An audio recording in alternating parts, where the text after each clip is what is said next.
Hello guys, कैसे हो आप सब। आई होप आप लोग बहुत अच्छे होंगे। मैं भी बहुत अच्छी हूँ। तो आज मैं बस आपके साथ कुछ बातें करना चाहती हूँ, कुछ बातें शेयर करना चाहती हूँ। अपने दिल की बात, अपनी मन की बात, अपने फैमिली से रिलेटेड बहुत कुछ बातें शेयर करना चाहती हूँ। तो गाइस, फर्स्ट ऑफ ऑल तो मैं बहुत ही मिडिल क्लास फैमिली से बिलोंग करती हूँ। बहुत मिडिल क्लास फैमिली से मैं बिलोंग करती हूँ, जहाँ की बस मैं, मम्मी और मेरा भाई रहता है। लेकिन हम तीन फैमिली अपने में बहुत खुश रहते हैं, बहुत खुश रहते हैं। और रहा बात मेरे पापा का, तो जब मैं 12 साल की थी, तब मेरे पापा डेथ कर चुके थे। तो फिर मेरे पापा डेथ कर चुके थे, तो उसी टाइम से मेरी मम्मी मुझे मेरे भैया को सबको हैंडल करती थी। फिर हैंडल करते मुझे अपने पापा का याद नहीं आता था, बिल्कुल नहीं आता था। पर कुछ फैमिली के कारण, कुछ फैमिली के ऐसे वर्ड के कारण मुझे कभी कभी अपने पापा की बहुत याद आती है, बहुत ज़्यादा याद आती है। तो मैं किसी से नहीं शेयर कर पाती हूँ अपना दुख, किसी से नहीं शेयर कर पाती हूँ। लेकिन फिर भी मैं सोचती हूँ कोई नहीं, जो हुआ सो हुआ। जो इंसान चला गया वो चला गया, क्या फिर उसके बारे में सोचना है, क्या फिर उसके बारे में बोलना है। सॉरी गाइस वीडियो में रोने के लिए, बस मैं बताते बताते मेरा आँख से आंसू निकल गया, उसके लिए सॉरी। तो फिर मैं जब छोटी थी 12 साल की थी, नहीं मैं 12 साल की नहीं थी। 2012 में मीन्स मैं 10, हाँ मैं 9 या 10 साल की थी मैं।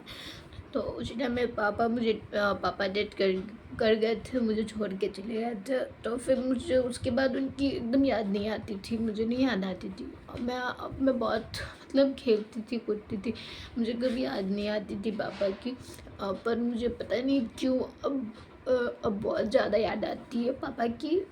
मैं कहीं पे स्टोरीज़ देखती हूँ या कहीं वीडियोज़ देखती हूँ, या मैं पहले स्कूल जाती थी, तो सबके पापा लेने आते थे। तो फिर मैं सोचती थी मेरे भी पापा होते तो मुझे लेने आते, मुझे प्यार करते, मुझे खिला, मतलब मेरे साथ रहते। तो फिर मैं कुछ नहीं बताती थी। मैं अपना खुद के अंदर घूट घूट के, मीन्स मैं खुद से अपना दर्द अपने अंदर छिपा लेती थी। अ, फिर फिर फिर क्या हुआ मेरे साथ, बस मुझे एक ही बात पता है। मीन्स मेरे पापा बहुत सारी बात कहते होंगे, बहुत सारे बात बोलते होंगे, लेकिन मेरी मम्मी मेरे को बस एक ही बात बताई है कि किसी पे ना भरोसा नहीं करना चाहिए, किसी पे भरोसा नहीं करना चाहिए। क्योंकि मतलब मीन्स बस मेरे पापा ये बात कहते हैं। और मेरे पापा की जब अंतिम सांस चल रही थी, मीन्स जब लास्ट सांस चल रही थी, उस टाइम मेरे पापा मेरी मम्मी से ये बात बोले थे कि किसी पे कभी भरोसा नहीं करना चाहिए। मतलब कभी भी ना किसी को इतना अटूट हेल्प नहीं करना चाहिए ना कि वो भी तुमको करेगा। जैसे कि मैं किसी का हेल्प कर रही हूँ, तो किसी पे इतना अटूट होके नहीं करना चाहिए कि वो भी आपका हेल्प करे। कभी किसी पे अटूट होके हेल्प नहीं करनी चाहिए, क्योंकि अक्सर ऐसा होता है कि अपने लोग कभी साथ नहीं देते, हम अक्सर अपने लोग धोखा देते हैं, अक्सर अपने लोग रुला के चले जाते हैं। पर अगर आप किसी की मदद नहीं किए रहोगे, लेकिन जब आप प्रॉब्लम में होगे ना, तो वही दूसरे लोग आपकी मदद करते हैं, अपने लोग कभी मदद नहीं करते, कभी नहीं, कभी भी नहीं।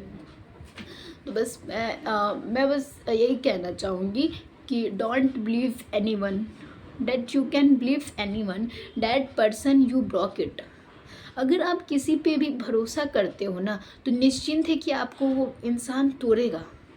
आप टूट जाओगे यार, बहुत टूट जाओगे, अंदर से बहुत टूट जाओगे।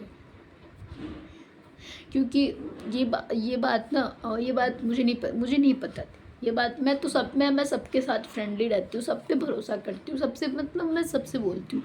मुझे किसी पे ना बहुत जल्दी बिलीव हो जाता है, बहुत जल्दी बिलीव हो जाता है। चाहे मेरे साथ कितने भी प्रॉब्लम क्यों ना आए हो, मुझे बहुत जल्दी बिलीव हो जाता है।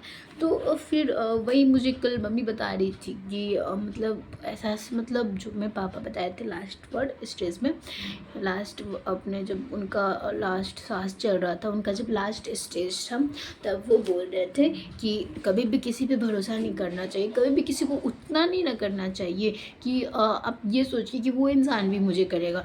इसलिए कभी भी आप अगर प्रॉब्लम में हो, किसी से हेल्प भी ले रहे हो ना, तो ये मत सोचो कि वो इंसान भी आपको करेगा, ऐसा कभी नहीं होता है। 100 में से बस एक ही लोग होते हैं, 99% लोग धोखेबाज होते हैं, 100 में से बस एक ही % लोग होते हैं जो आपकी मदद करते हैं, आपकी पीठ पीछे हर दम अवेलेबल रहते हैं। वैसे लोग को हमेशा याद रखना चाहिए, कभी नहीं भूलना चाहिए। और हाँ, जो लोग मेरे हमेशा साथ दिए, मेरा हमेशा मदद किया, मैं उन लोग को कभी नहीं भूल सकती हूँ। जैसे कि मेरी नानी और मेरी दीदी और मेरी मम्मी, मेरी नानी, मेरी दीदी और मेरी मम्मी, मैं ये 3 लोगों को अपने लाइफ में कभी नहीं भूल सकती हूँ, कभी नहीं। क्योंकि मैं किसी भी प्रॉब्लम में हूँ या कैसे भी प्रॉब्लम में हूँ, मेरा मतलब मेरा हमेशा हेल्प किया है लोग। मेरी नानी मुझे बहुत की है, बहुत। मैं अपनी नानी का एहसान कभी नहीं भूल सकती हूँ। क्योंकि मैं जब छोटी थी मैं जब छोटी थी तो मुझे ना मुझे कोई नहीं मेरे साथ खेलता था, मेरे साथ कोई नहीं बोलता था, मेरे साथ कोई नहीं खेलता था। लेकिन मैं जब छोटी थी, मैं जब हॉस्पिटल में थी, तो वहाँ से मुझे नानी और मम्मी को नानी मम्मी को और हमको लेके गई अपने घर। और फिर मैं वहीं पे बड़ी हूँ। मैं अक्सर अपने नानी घर रहती हूँ, मुझे वहाँ का लोग बहुत मानता है।